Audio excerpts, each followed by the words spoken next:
tu templo, santifícanos, Señor.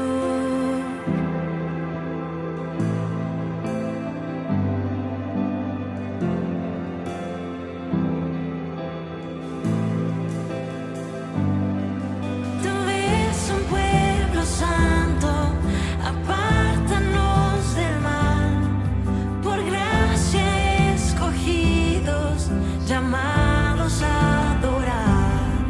Queremos agradarte, hacer tu voluntad. Cada momento importa en la eternidad. Somos tu pueblo, tú nuestro Dios. Somos tu templo, santifícanos, Señor. Somos tus hijos, tu posesión. Para tu gloria, santifícanos, Señor.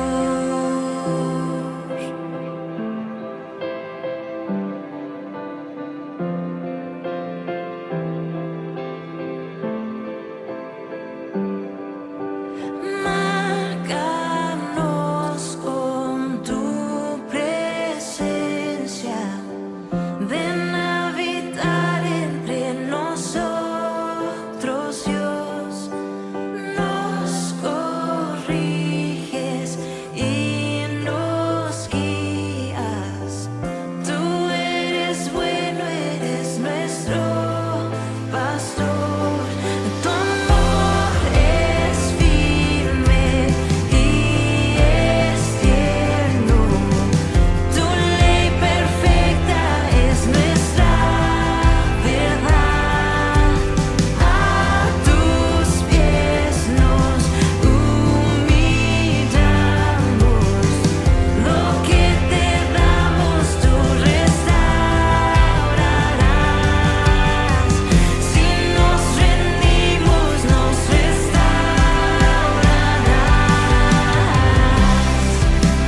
Somos tu pueblo, tú nuestro Dios. Somos tu templo, santifícanos, Señor. Somos tus hijos, tu posesión. Para tu gloria, santifícanos, Señor.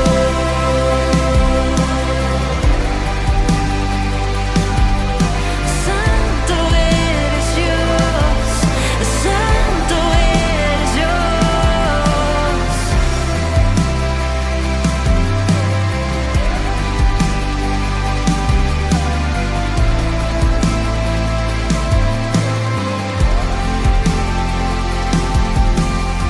Si nos llamas, vendremos, no tardamos, corremos.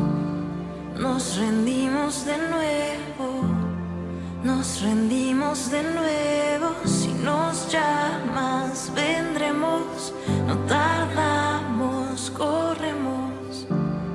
Nos rendimos de nuevo, nos rendimos de nuevo. Si nos llamas, vendremos, no tardamos, corremos. Nos rendimos de nuevo, nos rendimos de nuevo. Si nos llamas, vendremos, no tardamos, corremos. Nos rendimos de nuevo, nos rendimos de nuevo. Si nos llamas, vendremos, no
Nos rendimos de nuevo, nos rendimos de nuevo. Dios les bendiga, amado hermano y hermana que escuchas este mensaje. Amados amigos, es mi deseo, mi oración sincera, que la gracia y la misericordia de Dios estén con ustedes. Y que ahora que podemos compartir la palabra de Dios, seamos todos edificados a través de esta palabra que tiene poder y tiene vida. Porque es inspirada por un Dios que nos ama. Vamos a leer, estoy en el libro de Éxodo capítulo 10. Vamos a leer los primeros 7 versos, aunque toda la escena se desarrolla a lo largo de todo el capítulo. Vamos a leer el comienzo. Dice así la palabra de nuestro Dios. Jehová dijo a Moisés: entra a la presencia de Faraón, porque yo he endurecido su corazón y el corazón de sus siervos, para mostrar entre ellos estas mis señales, y para que cuentes a tus hijos y a tus nietos las cosas que yo hice en Egipto y mis señales que hice entre ellos, para que sepáis que yo soy Jehová. Entonces vinieron Moisés y Aarón a Faraón y le dijeron: Jehová, el Dios de los hebreos, ha dicho así: ¿hasta cuándo no querrás humillarte delante de mí? Deja ir a mi pueblo para que me sirva. Y si aún rehusas dejarlo ir, he aquí que mañana yo traeré sobre tu territorio la langosta, la cual cubrirá la faz de la tierra, de modo que no pueda verse la tierra, y ella comerá lo que escapó, lo que os quedó del granizo. Comerá asimismo todo árbol que os fructifica en el campo. Y llenará tus casas y las casas de todos tus siervos y las casas de todos los egipcios, cual nunca vieron tus padres ni tus abuelos desde que ellos fueron sobre la tierra hasta hoy. Y se volvió y salió delante de Faraón.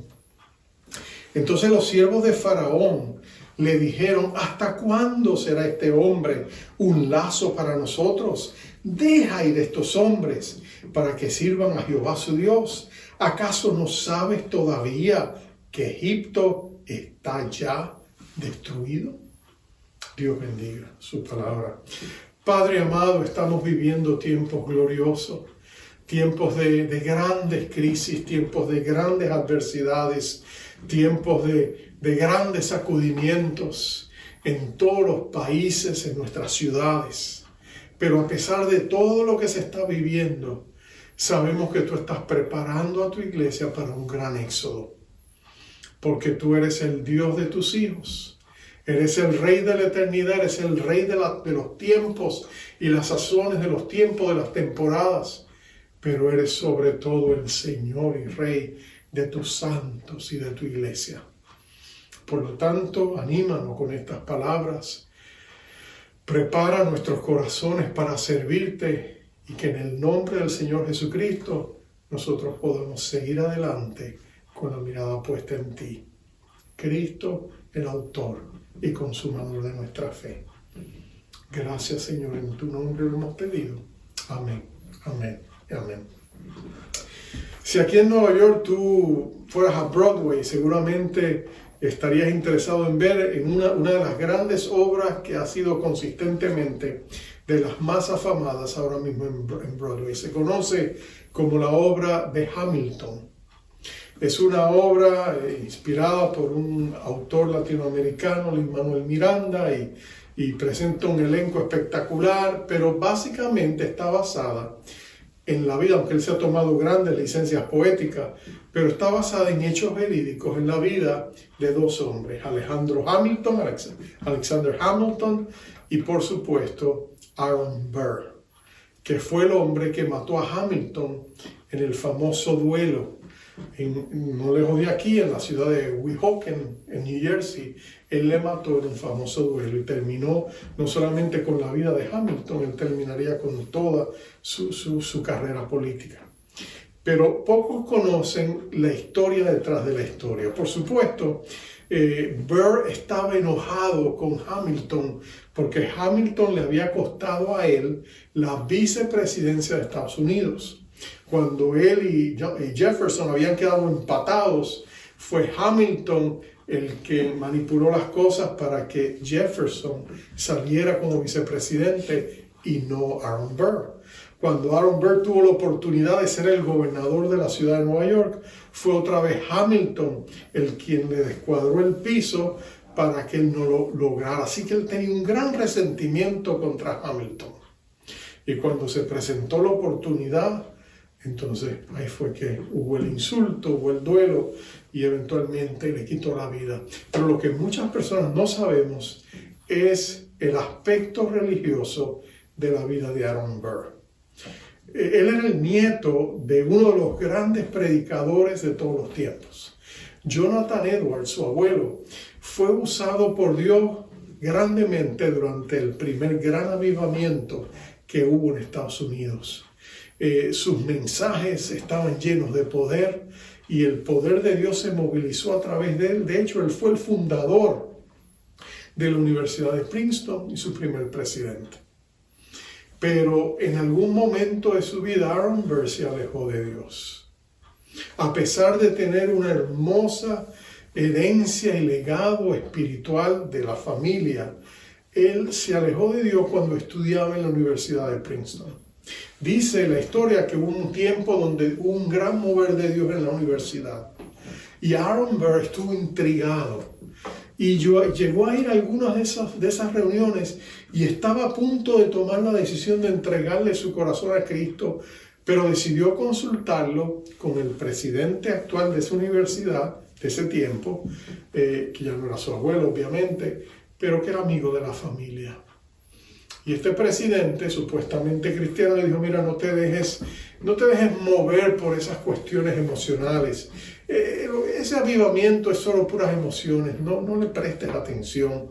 No te dejes enredar por eso. Tú tienes un futuro brillante, tú tienes una mente brillante. Y tú puedes hacer mucho más que meterte en cosas de iglesia.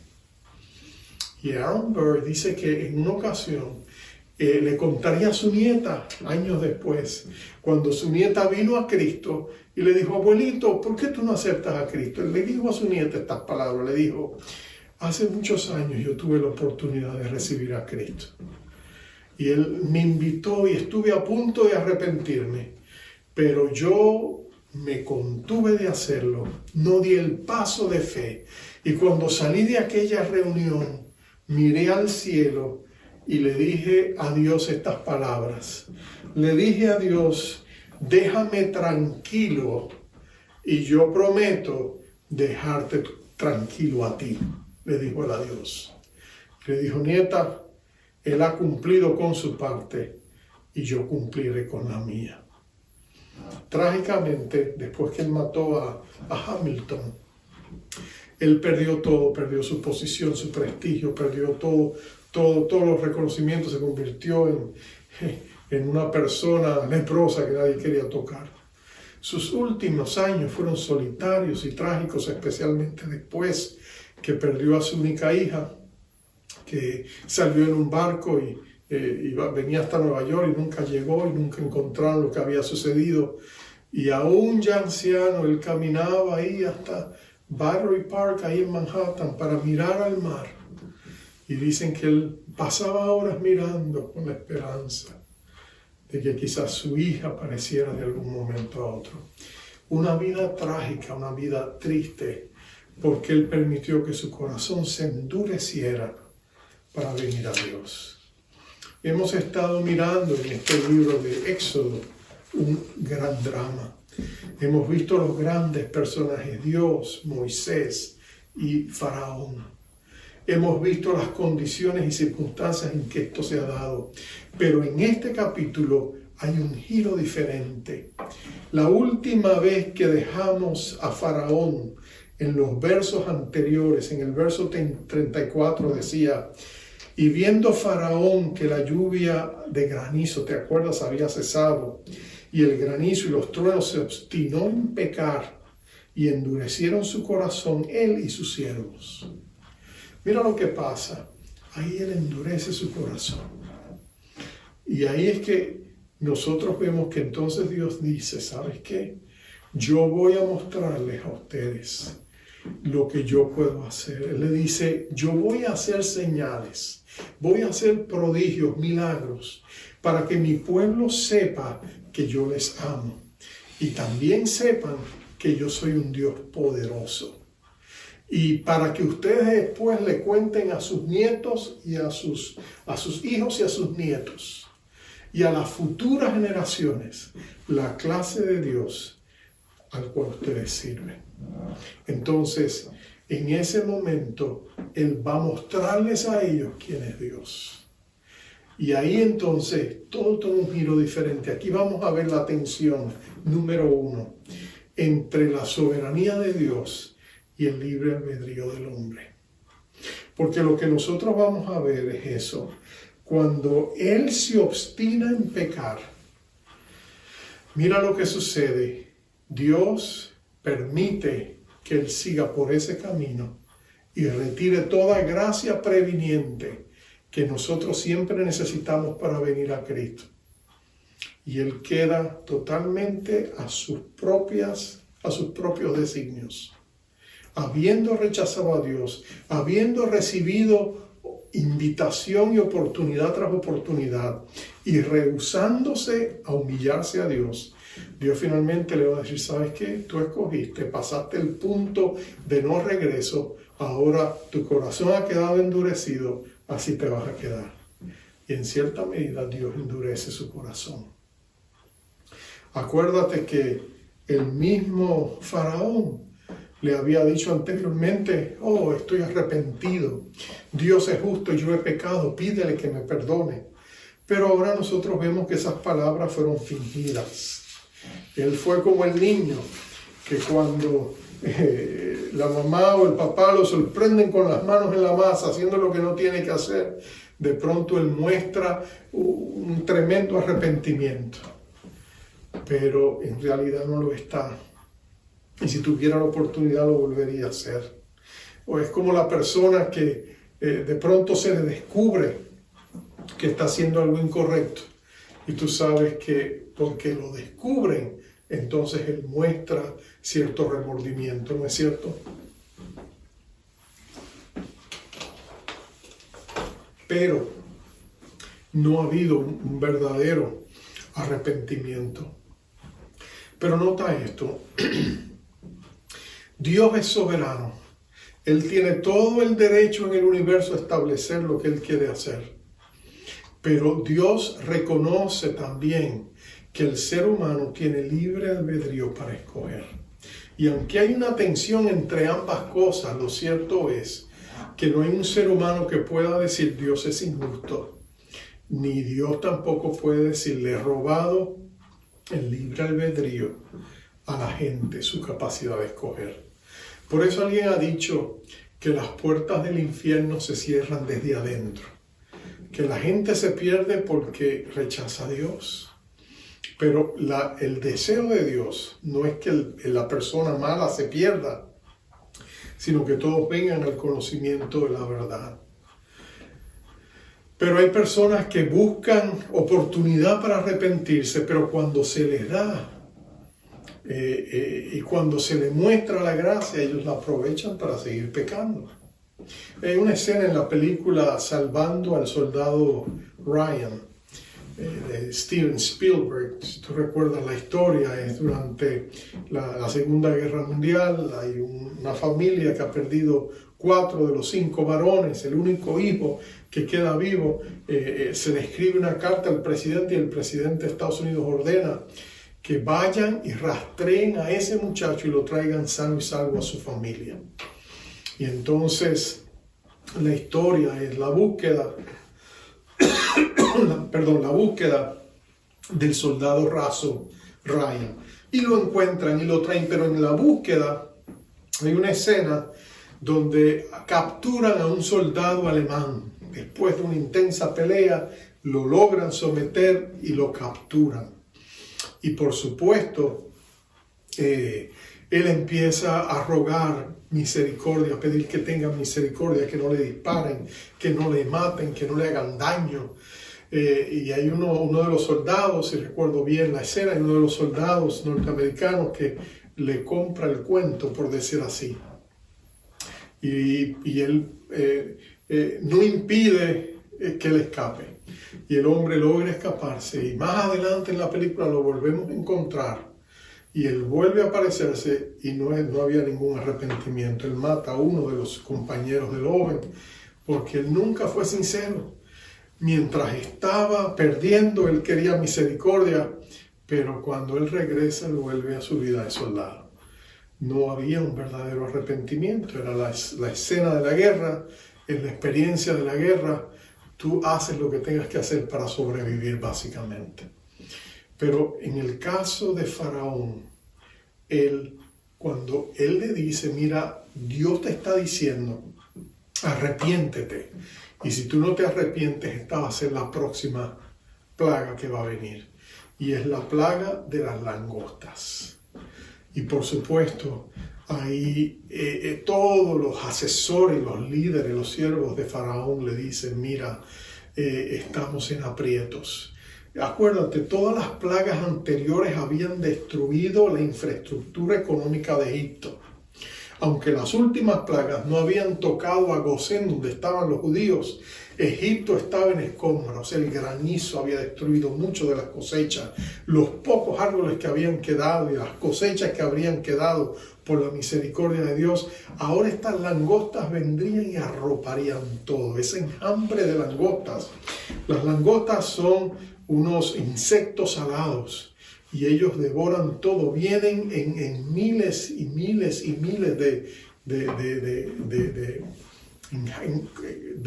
insectos en enjambre, y ellos terminan comiéndose todo. Entonces, ¿qué hace Faraón? Bueno, él se da cuenta de que Dios le está extendiendo su misericordia. Mientras que Dios respeta su libre albedrío, y lo vimos en el primer punto, el segundo punto es que todavía Dios está extendiendo su misericordia a Egipto y a Faraón. Dios podía haberlo acabado todo de una vez, pero Dios está pacientemente y precisamente y calculadamente llevando a Faraón a un punto donde ya no va a tener de dónde escaparse. Mientras tanto, Dios le está pasando factura y juzgando a todos los dioses de los egipcios. El dios Set era el dios que cuidaba las cosechas de los egipcios. En tiempos de cosecha, el pueblo egipcio lo adoraba, lo veneraba, le daba especial atención porque querían que las cosechas salieran bien. Entonces, ahora Dios está diciendo, viene un ataque de langostas, y los egipcios han visto lo suficiente para saber que a lo mejor este dios Set no va a poder hacerle frente al gran Jehová de los hebreos. Y entonces él trata de negociar. Él le dice, bueno, está bien, porque sus asesores le dicen, pero abre tus ojos, todo Egipto está destruido. Entonces él trata de negociar. Y dice, bueno, sabes que está bien, mira, vamos a hacer una cosa, vamos a permitir que todos los varones vayan 3 días al desierto, como ustedes piden, y adoren a Dios y regresen. Él mantiene a las esposas y a los niños como rehenes. Era como la garantía, ellos van a volver. En otras palabras, no está negociando de buena fe. Dios le está diciendo, perdiste tus esclavos, es mi pueblo y lo estoy liberando y lo estoy sacando de aquí. Y Faraón rehúsa. Y Faraón le dice, pues mira, no lo voy a aceptar. Y entonces ahí es donde va a venir la plaga otra vez.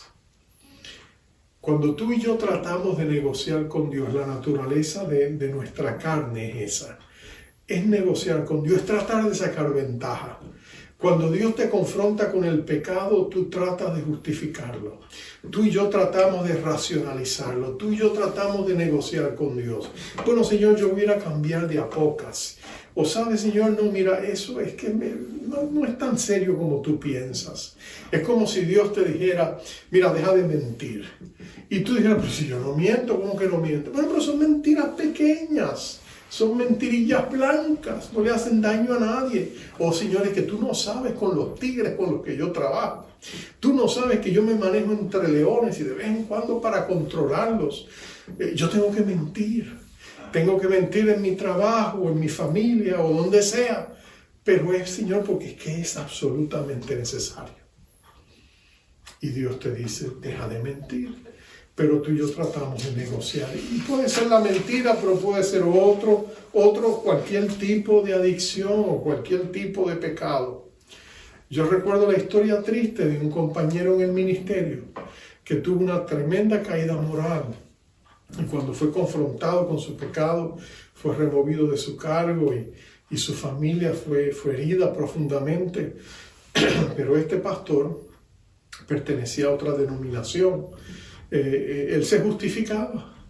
¿Y sabe cómo se justificaba? Él decía, bueno, entiendan que yo solo pecaba en mi día libre. El resto de la semana yo estaba consagrado a Dios. Yo nunca me paré en ese púlpito sin tener una conciencia tranquila, porque yo pecaba el lunes y me arrepentía al final del lunes. Y el resto de la semana yo estaba bien. Y tú dices, ¿cómo podemos justificar eso de esa manera? Porque es que la naturaleza de la carne es negociar con Dios.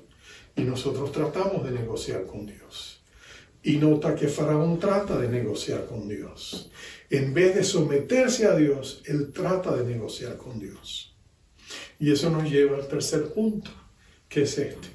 Si Dios nos da un libre albedrío y nos extiende la misericordia para que canalicemos ese libre albedrío en sus planes, en sus propósitos y en la voluntad de Dios, cuando estamos mal, ¿cuál es la naturaleza del verdadero arrepentimiento? ¿Qué tenía Faraón que hacer y qué tenemos tú y yo que hacer para evitar caer en falsos arrepentimientos? Porque la Biblia te da ejemplos de hombres de Dios que fingieron arrepentimientos, pero no eran verdaderos. Hombres como Saúl, ¿te acuerdas del rey Saúl?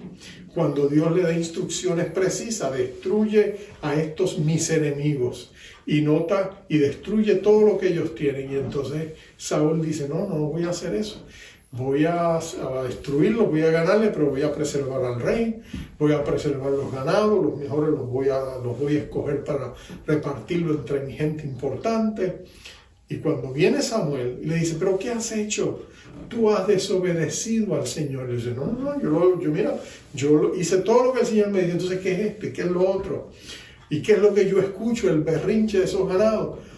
No, pero tú sabes que cuando tú notas a Saúl, tú ves en Saúl el espíritu político, el espíritu acomodaticio, el espíritu negociador, el espíritu de, hay que mantener la gente de cierta manera. Él es un político. Y Dios lo confronta y eventualmente lo desecha y lo descarta, aunque le da 40 años para que él se arrepienta. Y Saúl solo se arrepiente cuando finge arrepentirse. Aún después que Dios le ha dicho, mira lo que has hecho, tu desobediencia ha deshonrado a Dios, mira lo que le dice, está bien, pero no te vayas. Da la cara y párate conmigo en la plataforma, delante de mis hombres, para que ellos vean que Dios todavía está conmigo. Él está más interesado en el que decir de sus hombres que en lo que Dios pensaba de él. Mira el caso de Balaam, otro hombre de un falso arrepentimiento. Su historia, Israel está cruzando y el rey Balak, que teme a los israelitas, llama a Balaam, que es un profeta, para que venga y maldiga al pueblo de Israel. Pero Dios le dice, no se te ocurra. Este es mi pueblo, tú no lo puedes maldecir. Pero él va de todas maneras, hasta el burro. Dios le habla a través del burro y el burro trata de detenerlo. Pero él está, porque el rey Balak le ha prometido grandes riquezas. Y tú sabes lo que pasa, él va y no puede maldecir al pueblo de Dios. Cada vez que abre la boca lo que sale es bendición. Dios no se lo permite. Y Balak está enojadísimo con él. Y entonces esto es lo que Balaam hace. Él le ha dicho, no Señor, yo no voy a hacer nada malo, pero mira lo que hace. Él lo que hace es que le dice a Balak cómo seducir a Israel, porque él le dice, si Israel peca, no te preocupes de maldecirlo, Dios mismo los va a castigar.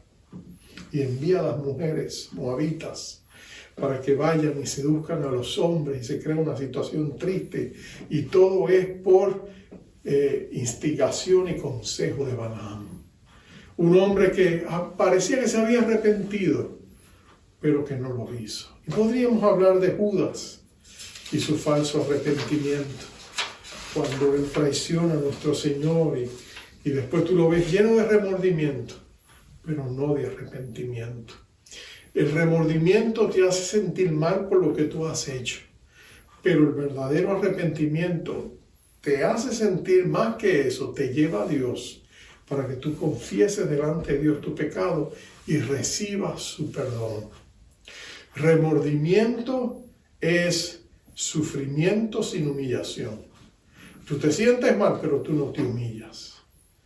Pero cuando tú verdaderamente te arrepientes y vienes a Dios, sinceramente, Dios tiene misericordia de ti. ¿Cuáles son las marcas del verdadero arrepentimiento?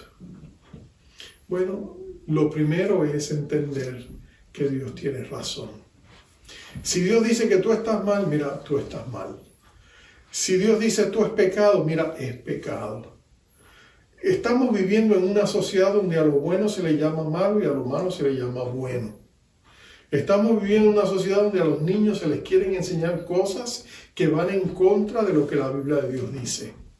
Acerca de su identidad humana y sexual, se les está diciendo otra cosa, se les quiere promulgar otras leyes, se les quiere promulgar otros principios, cosas que Dios llama pecado. La gente dice no, y por supuesto muchos cristianos se amedrentan y dicen no, me callo, no lo digo.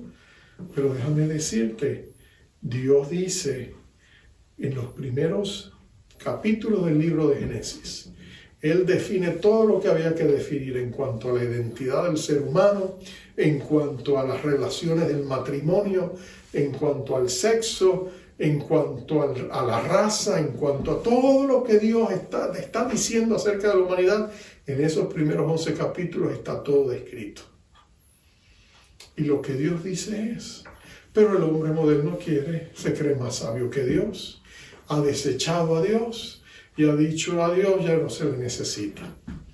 Pero cuando tú y yo nos acercamos a Dios, tenemos que admitir, Señor, tú tienes razón, he pecado contra ti. Como el hijo pródigo, Padre, he pecado contra el cielo y contra ti. No soy digno de ser llamado tu hijo. Todo lo que dijo era verdad.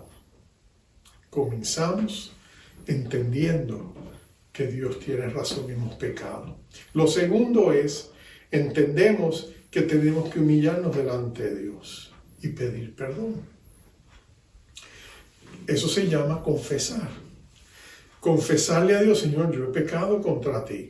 El espíritu humano es altivo por naturaleza, es arrogante. No, yo no hice eso, no, eso no fui yo, no.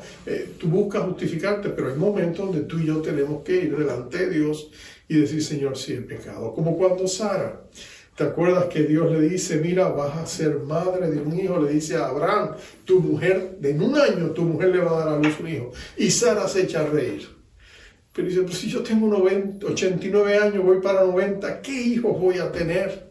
Y se echa a reír. Es un chiste para ella. Y Dios la confronta y le dice, ¿te reíste? No, yo no me reí. Sí te reíste, le dice Dios. Ella tiene que admitirlo. Dios no se equivoca. Y es interesante que cuando ella eventualmente da luz, entonces sí se destornilla la risa. Es como ella, de asombro y de alegría, ella se destornilla la risa. Y terminan poniéndole nombre a su hijo, Isaac, que significa risa. Pero tenemos que aceptar. Tercero, arrepentirnos significa dar un giro de 180 grados. En otras maneras, tú vas por el camino equivocado, dices, oh, tomé la ruta contraria, tengo que salirme, dar la vuelta y ir en la dirección correcta. Eso es arrepentimiento. Tiene que haber un cambio. En el idioma griego, la palabra arrepentimiento, la palabra significa un cambio en la manera de pensar que nos lleva a la manera correcta de actuar.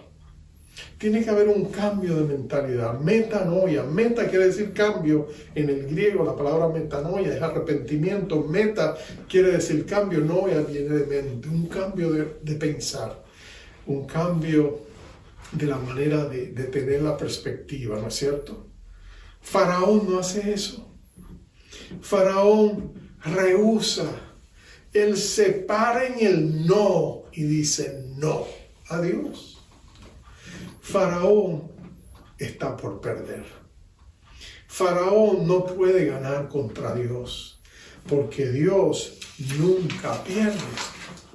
El día que Satanás quiso levantar un reino contra Dios y quiso ser la antítesis de todo lo que Dios era, cuando él dijo, si el reino de la luz, del reino de Dios es el reino de la luz, yo voy a hacer lo contrario, mi reino va a ser un reino de oscuridad. Al escoger la oscuridad, Satanás escogió ya perder, porque la oscuridad jamás puede prevalecer contra la luz, y Dios es luz. Entonces, tú y yo, porque estamos unidos al Señor Jesucristo, somos también luz. Y somos más que vencedores por medio de aquel que nos amó. Dios nunca pierde. La cruz parecía una derrota. Y Dios transformó el objeto que era abyecto, que era ignominioso, vergonzoso, morir crucificado. Dios lo transforma en un símbolo de triunfo, de victoria, de salvación, de redención. En la cruz Dios vence al diablo, a la muerte, al pecado, al mundo, a nuestra carne, a la enfermedad. En la cruz Dios muestra que Él también es mucho más que vencedor. Y tú y yo estamos unidos a Él. Tú y yo siempre tenemos que lidiar con el pequeño faraón que todos llevamos dentro, ¿no es cierto? Y la única manera que lo podemos hacer es llevándolo a la cruz de Cristo. ¿Por qué no lo hacemos ahora? ¿Por qué no vamos y oramos?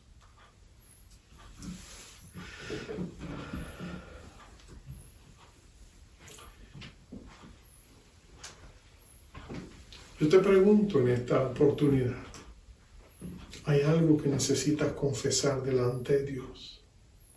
Vamos a invitar al Espíritu Santo que traiga su convicción. El Espíritu Santo no es acusador, pero Él nos muestra dónde estamos mal.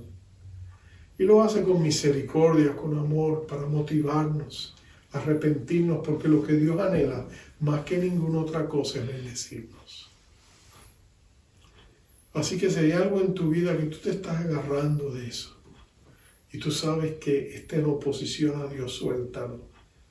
Ríndelo a sus pies aquí ahora. Dile, Señor Jesucristo, tú eres bueno y eres santo. Perdona mi pecado. Yo rindo mi pecado, mi adicción, mi hábito, mi actitud incorrecta. La rindo ante tus pies. Señor, yo declaro que ese pequeño faraón que está dentro de mí, esa carne corrupta y caída, está derrotada por ti en la cruz del Calvario. Y yo reconozco que con Cristo estoy juntamente crucificado, para que ya no viva yo, mas viva Cristo en mí. Y la vida que vivo en esta carne, la vivo en la fe del Hijo de Dios, el cual me amó y se entregó a sí mismo por mí. Así que en esta hora, Señor, yo confieso por nombre mi pecado. Lo pongo ante tus pies. Lo renuncio y lo repudio en el nombre poderoso de mi Rey Jesús. Y te pido que tengas de mí misericordia y extiendas tu gracia sobre mi vida. La recibo ahora mismo y el precioso perdón que me ofreces. Y te doy gracias que en Jesucristo hay perdón y redención. Gracias, Señor. Gracias, Señor. Bendito sea tu nombre, Dios perdonador. En el nombre de Cristo, derrite la dureza de mi corazón y tráeme a ti. Y derrite todo lo que hay en mí que se oponga a ti. En el nombre de Cristo Jesús te lo pido con acción de gracias. Amén. Como siempre te damos la bendición acostumbrada. Jehová te bendiga, Jehová te guarde, Jehová haga resplandecer su rostro sobre ti y tenga de ti misericordia. Jehová alce sobre ti su rostro y ponga en ti paz. Bendiciones.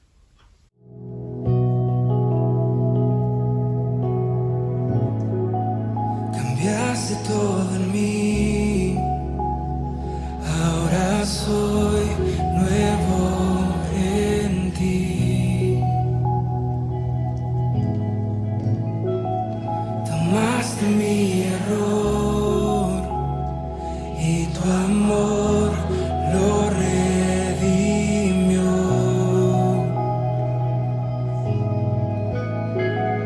Me perdonaste y restauraste mi interior.